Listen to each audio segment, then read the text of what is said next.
Invite you and JB to make a few comments. Yes.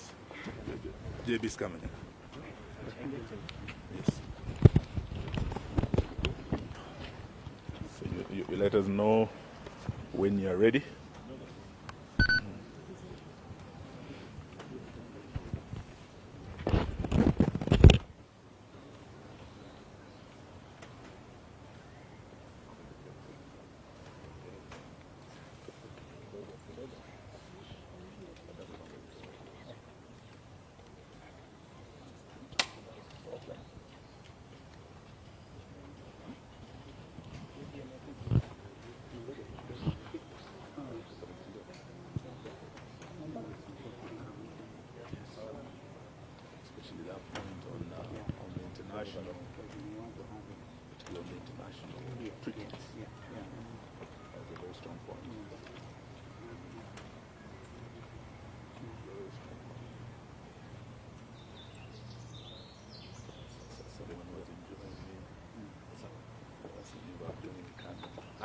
When you're ready, you're ready. Wearing Gideon's color. Yes. Oh, we can start? Yeah. Okay. Yes, I think he'll join us. So thank you very much, ladies and gentlemen of the press. We have a press statement here by the United Opposition on the escalating human rights violations and political intolerance in Kenya and the region. We, the United Opposition, stand before the people of Kenya and the international community, gravely alarmed by the heightened descent of our beloved nation into a state of repression, lawlessness, and political persecution. Despite our persistent calls to end arbitrary arrests, abductions, gross violation of human rights, and extrajudicial killings, the Ruto administration seems to be on a race to the bottom, that is to anarchy. In recent days, the country has been plunged into a disturbing pattern of political repression and targeted violence. Most shocking was the brazen abduction of the Honorable Member of Parliament for Juja constituency, the Honorable George Koimburi, whom we have visited this morning, and who was forcefully taken by unidentified assailants on a Sunday. He had gone to church, only to be later found tortured and dumped in a coffee plantation somewhere in Kiambu, literally fighting for his life. The horrifying incident is not isolated. It's part of a chilling trend where elected leaders and citizens, particularly Gen Zs, aligned with the opposition, are being systematically targeted to silence any dissent against this regime. In Kakamega, what was meant to be a peaceful homecoming for our colleague, Honorable Cleophas Malala and the supporters of the DCP party, was quickly turned into a war zone as police deployed excessive force, including live ammunition, to disperse opposition supporters. A few days before, the same cruel pattern faced innocent, peaceful citizens in Bungoma protesting against the grabbing of the Nzoia Sugar Company. This use of disproportionate force on unarmed civilians is not only unlawful, but represents a dangerous erosion of the right to assemble as enshrined in Article 37 of the Constitution of Kenya. Moreover, we have repeatedly raised the alarm over the state-enabled culture of impunity, where political hooligans are mobilized to disrupt opposition events violently. These criminal gangs operate openly, often shielded or even escorted by state security forces. From Busia to Kisumu, Nairobi to Nyeri, opposition meetings have been ambushed, tents destroyed, sound systems and cars vandalized, and citizens assaulted. While the police stand by or worse, collaborate in this chaos, this is no doubt a state-sponsored political terrorism. We also condemn in the strongest terms possible the murder of 2 Catholic priests Father John Minor, who had just recently hosted the second deputy president. We also condemn the death and murder of Father Alois Cheruiyot Bet, who had also been paid a visit by DCI officers, only to be murdered shortly thereafter. We are in solidarity with the Catholic Church in demand for justice and holding to account those responsible for these heinous crimes. These violations are not only gross violation of the Kenyan Constitution, but also a violation of the African Charter on Human and People's Rights and other international rights statutes, including the Universal Declaration of Human Rights 1948, to which Kenya is a signatory, the International Convention on Civil and Political Rights, ratified by Kenya as far back as 1972, the African Charter on Human and People's Rights, which enshrines the right to liberty, assembly, and freedom of expression. These legally binding instruments obligate the state to protect, not to persecute, any of its citizens without exception. We are deeply disturbed by the growing role of private sector enablers in this crackdown.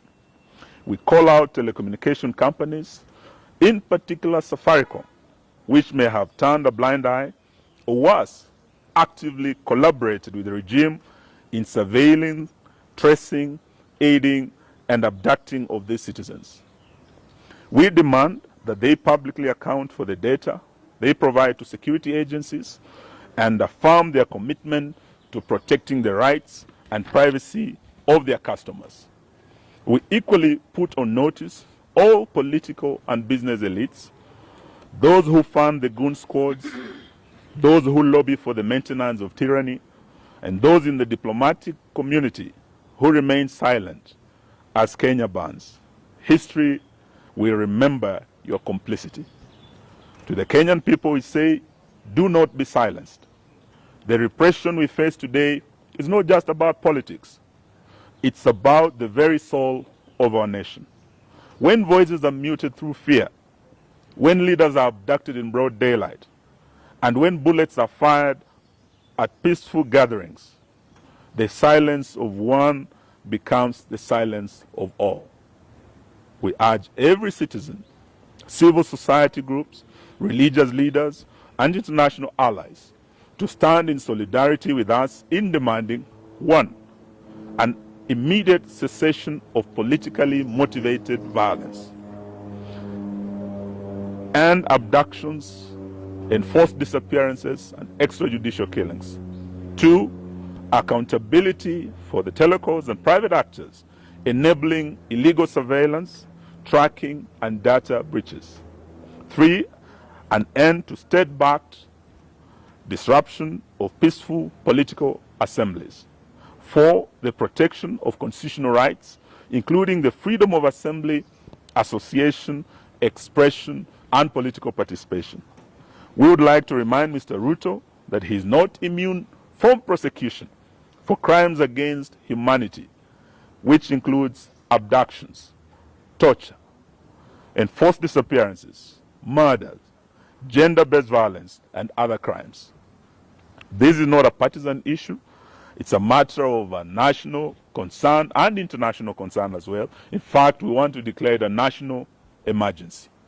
We will not relent until justice and the rule of law is restored and every Kenyan can live and speak without fear in this country.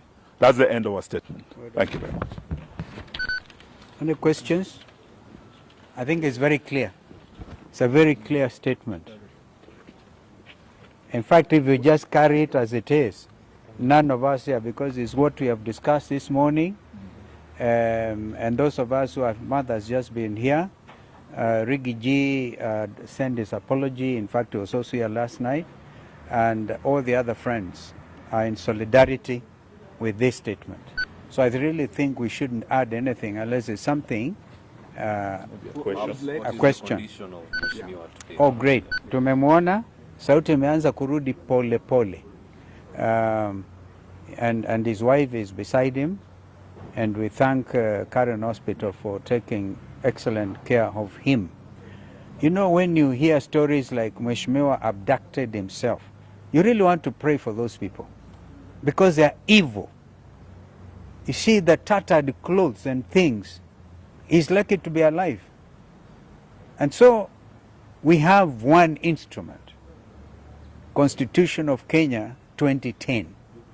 And all public officers, from William Ruto to the police constables, must know that be held accountable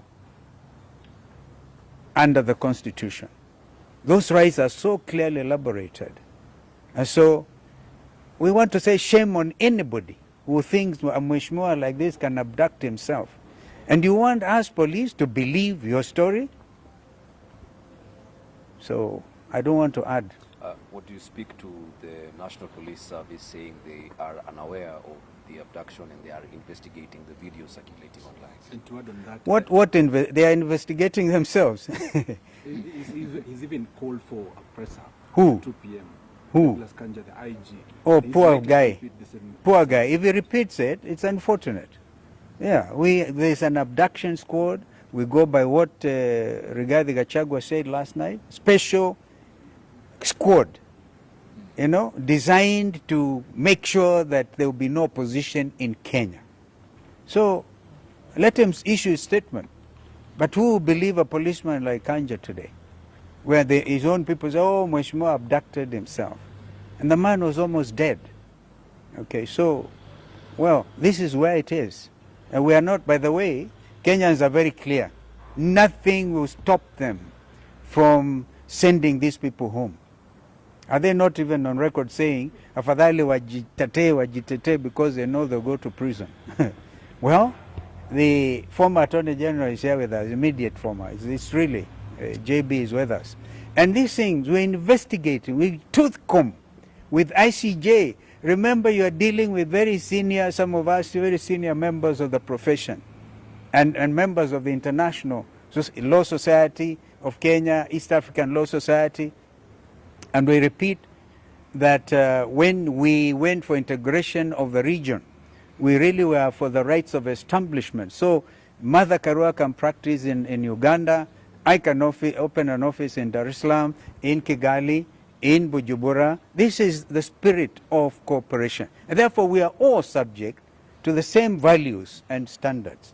So we are going to make sure that this region is called to order when it comes to human rights, which are universal under those statutes that have been elaborated. How do you speak to comments made by the Tanzanian MPs yesterday about... We don't want to comment about Tanzanian MPs. I think let's stick to the Yeah. Kenyan situation. Yeah. About abductions. Yeah. Our own president, just a few days ago, told the Finnish president there will be no more abductions. Yeah. We have come here because of the latest abductee, an honorable member of parliament. And we have here the former Attorney General whose own son was abducted. Probably should say a word about abductions that he has called for an end to. JB, please. Thank you, my colleagues. I've always called for an end to abductions, and we thought when President Ruto, in answer to a question from a foreign journalist, saying that they have all come to an end, and all those that have been abducted and safely been returned to their homes and reunited with their families. Only, unfortunately, to see this latest one of Honorable Koimburi. And just to answer a simple question, on Friday last week, the police who are looking for Honorable Koimburi did not get him. He managed to escape. The police continued to look for him. They arrested his driver. His vehicle is still at the Bodaiga police station. That was Friday. And then on Sunday, he said Trokes has to know the people that were hunting for Koimburi on Friday are the same ones who are looking for him on Sunday. It's a simple thing. So, IG Kaja, please, you can tell that story to the bands, not to Kenyans. It doesn't make sense. Abductions and all forms of extrajudicial processes must come to an end in this country. Thank you. Thank you, ma'am. Former Speaker of the National Assembly, what is the silence? We are not getting anything from Parliament, the current Speaker. Current Parliament. It was. I'm told they are resuming their sitting today. That is the National Assembly. So let me not say beyond that, but Kenyans are watching very carefully what Parliament is doing. And just to ask you a question, when the Attorney General has spoken, are you still keen on listening to Kanja? It's a waste of time. The speaker is Yeah, I just wanted, yeah. Yeah, we want to hear what they're going to say. They are resuming today. So Let's hear what they're going to say.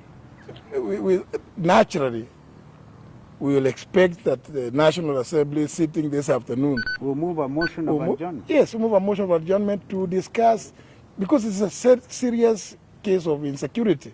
It's just the other day that another member was shot and killed. Now again, yesterday or Sunday, another one is kidnapped, abducted, left for the dead. Surely, we expect no less than the House adjourning to discuss the matter of rising insecurity. Some of them, by the way, are here. The Honorable Mule, and who else is there? Mawathe is here. Understanding order number 20, move a motion of adjournment to discuss an urgent matter of national importance. So we expect that. And I think all members now, we give you instructions to do so. And let us see how many others, remainder of what was state captured, hear what they're going to say. They're going to defend this gangsterism by the state. Asanteni. Thank you.